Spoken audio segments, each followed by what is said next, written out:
कि वो मोहिनी अवतार भगवान ने जो लिया है उसका चित्रण अपनी जबान से हम नहीं करते कथाओं में। ये कह देते हैं कामुक है, ये कहते हैं कि सुनाने जैसा नहीं है, लेकिन भगवान को जिस तरह का रूप जहां लेना पड़ जाए, इनको मोहित करना था तो मोहिनी बन गए, वहां हिरणाक्ष को मारना था तो शूकर बन गए।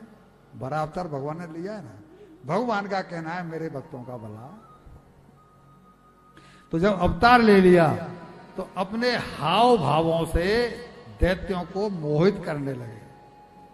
अब दैत्य जो है इन पर इतने मोहित हो गए कि वो कह रहे हैं कि आप सही समय पर आ गए, हम भाई भाइयों में झगड़ा हो रहा है इस अमृत को बांटने के लिए, तो आप हमारा बंटवारा कर दीजिए। आप तो बहुत सुंदर हैं और आप तो ऐसी हैं, आप तो वैसी हैं और ये हैं वो हैं।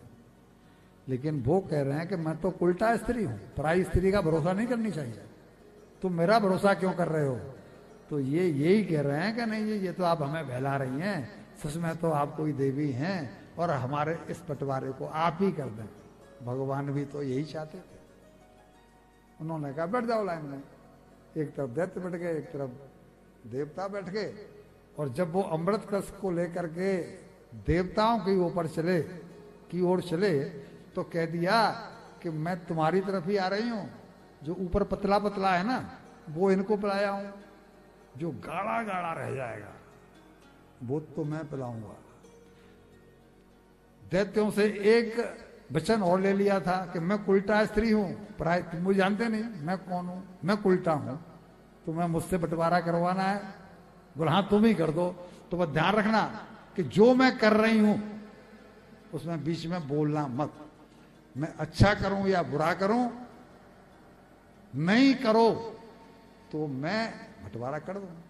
तो भैया जो फंस गया वो तो फिर फंस ही गया, उसकी बुद्धि कहां काम करती है, उसकी तो बुद्धि मारी जाती है। इनकी बुद्धि मारी गई।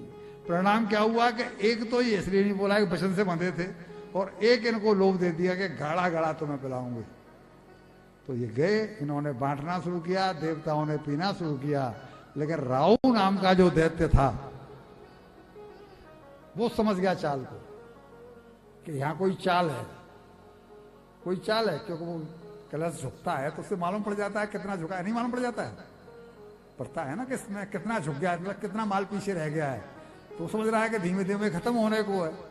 तो वो देवताओं का रूप लेकर के और जाकर के देवताओं के चंद्रमा और सूर्य के बीच में जा बैठा। अब चंद्रमा सूर्य से पहचान गए, लेकिन जब तक भगवान बांटते हुए आ रहे थे तो उसके चुल्लू में दिया और उसने भी पान कर लिया। और जब तक वो गले में पहुंच पाया अमृत, तब तक उन्होंने कहा प्रभु ये दैत्य है, ये देवता नहीं है।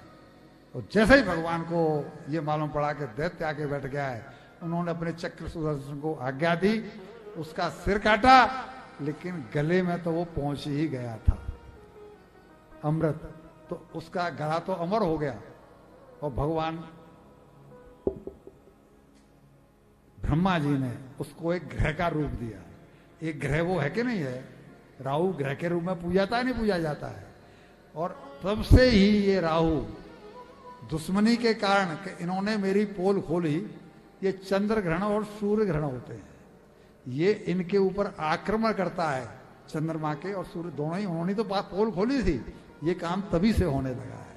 उनको ग्रह का रूप दिया और भगवान वहां से अपने असली रूप में आए। इसको सर को काट करके उसको ग्रह में दे दिया, असली रूप में आए और फिर उनको टाटा बाय बाय करते हुए भगवान वहां से अंतर्ध्यान। अब इनमें पीछे बड़ा भयंकर युद्ध हुआ है इस बात को लेकर के कि भगवान ने हमको धोखा दिया। तो भगवान नारायण के विरुद्ध तो हैं, दैत्य लोग भगवान नारायण के विरुद्ध तो हैं। भगवान नारायण ने उनके साथ चालबाजी की तो वो और भी ज्यादा खुन्नस खा गए। तब वहां पर नारद जी आए हैं, वहां देवता लोग आए हैं, इनको रुकवाया है, इनके युद्ध को शांत करवाया है। और इनके जो गुरु हैं शुक्राचार्य जी, देवता तो अमृत पी करके भोग विलासों में मस्त हो गए, उनकी तो पुरानी आदत है।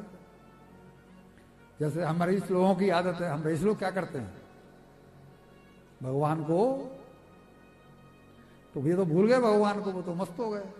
अब इनको भगवान की याद बनी रहेगी, भले ही याद बनी है जलन से कि नारायण ने आकर के हमसे छल किया, लेकिन याद तो बनी है। कंस ने भगवान को प्रेम से जपाया कि दुश्मनी से?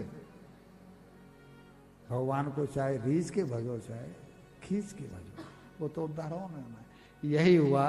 बृहस्पति जो शुक्राचार्य जी जो इनके गुरु हैं, उन्होंने इनसे यज्ञ करवाया और यज्ञ करवा के इनको फिर दोबारा वो सारी शक्तियां दी, जिन शक्तियों से इनको बल मिला।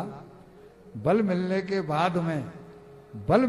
बाद में ये तो सबल हो गए और इन्होंने फिर जाकर के इंद्र पर चढ़ाई कर दी। वो तो भोग विषयों में डूब गए थे, फिर जाके चढ़ाई कर दी।